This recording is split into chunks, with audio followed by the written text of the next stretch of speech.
Selamat pagi, damai sejahtera dan sukacita senantiasa di dalam Tuhan Yesus. Bapak Ibu Saudara, pada pagi hari ini saya akan menyampaikan firman dengan topik membereskan hutang sebagai satu syarat untuk dipulihkan. Nah, kita sebagai orang percaya tentu Allah mau bahwa kita pada satu kehidupan yang menjadikan kita sebagai saksi bagi Tuhan.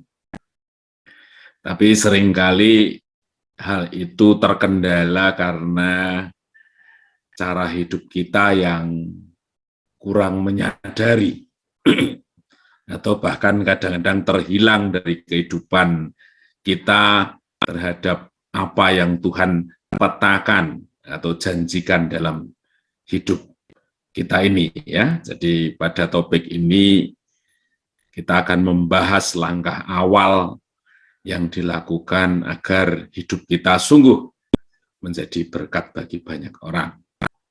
Nah, Mazmur 37 ayat 21 itu berbicara mengenai orang fasik meminjam dan tidak membayar kembali, tetapi orang benar adalah pengasih dan pemurah. Jadi dalam firman ini jelas menggambarkan satu perbedaan yang mencolok gitu ya, antara cara hidup orang fasik dan cara hidup orang benar. Ya, dikatakan di sini orang fasik meminjam dan tidak membayar kembali, tetapi orang benar adalah pengasih dan pemurah. Nah, mungkin yang menjadi pertanyaan awal kita itu apakah hutang itu dilarang, ya? Terlebih kalau itu diimplementasikan dalam kehidupan kita sehari-hari. Tidak semua orang memiliki penghasilan yang cukup, sementara kebutuhan kita itu ada dan memang harus dipenuhi. Ya tentu jawabannya tidak, gitu ya. Tidak dilarang karena ya, pemerintah atau organisasi resmi juga memfasilitasi hal ini. Ya. Tetapi firman Tuhan mengatakan bahwa lebih baik kita tidak punya hutang. Perkataan firman, wah itu susah, mungkin mengenal Tuhan dan dia memiliki kuasa yang luar biasa dalam hidup kita, justru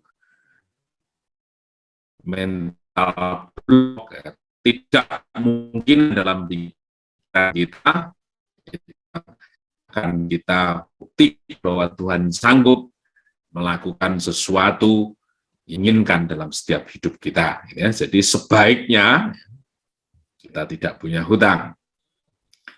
Nah, kemudian yang menjadi hal berikutnya, apakah hutang itu hanya berupa uang, gitu kan? Ya.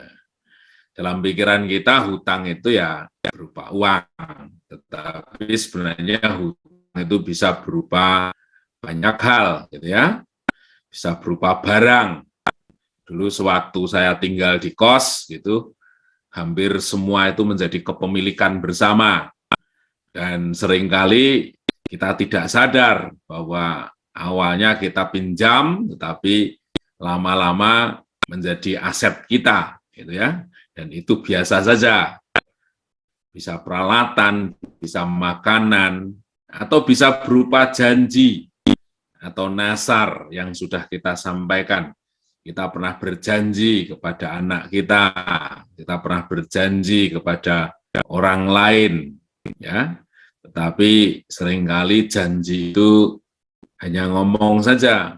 Ketika kita mendengar keluh kesah orang, oke, nanti saya doakan ya. Tapi kata doa itu hanya sebagai satu ungkapan yang menenangkan.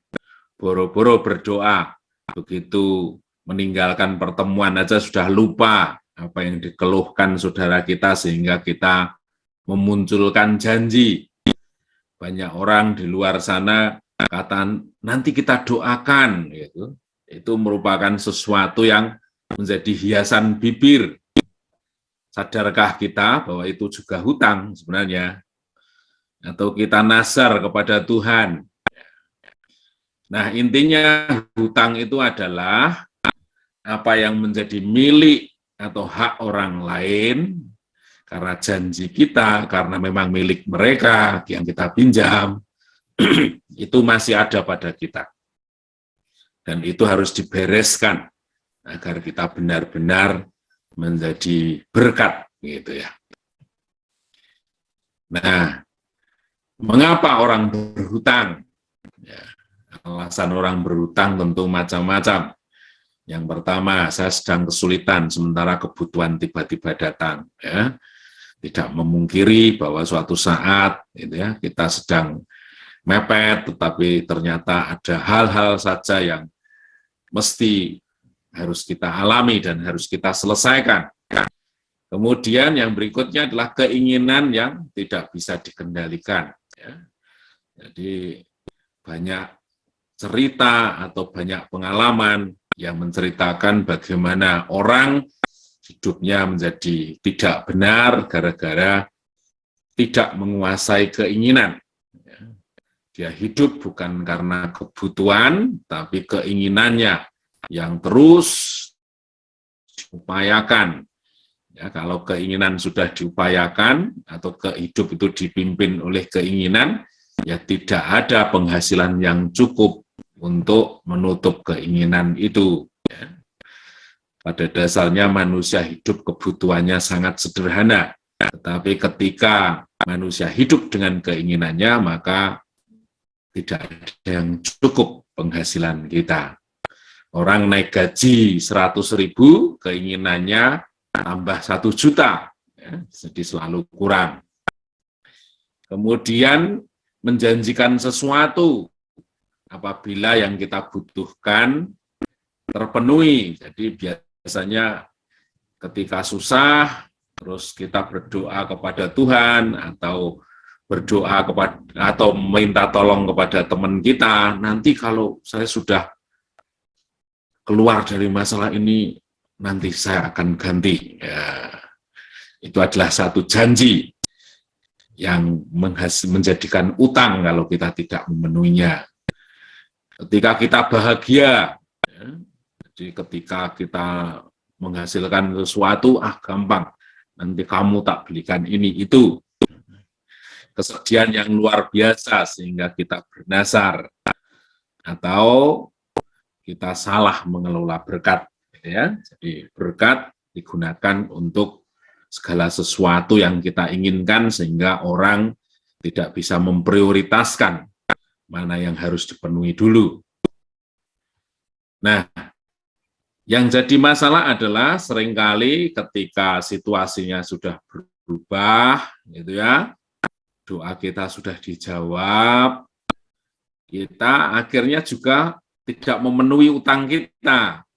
Ya, tentu orang bersikap seperti ini ada saja alasannya. Dia pasti sudah lupa lah, karena yang saya pinjam itu nilainya kecil, nggak berarti bagi dia. Sehingga itu menjadi alasan, udahlah nggak usah dikembalikan, nggak apa-apa. Atau kita merasa situasinya sudah baik, tetapi kita mengharapkan situasi yang lebih baik.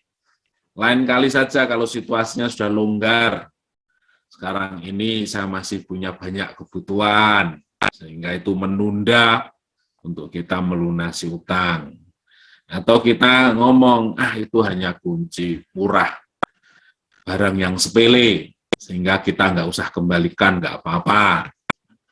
Atau yang lebih rohani, saya doakan saja agar Tuhan menggantikan berkat yang lebih.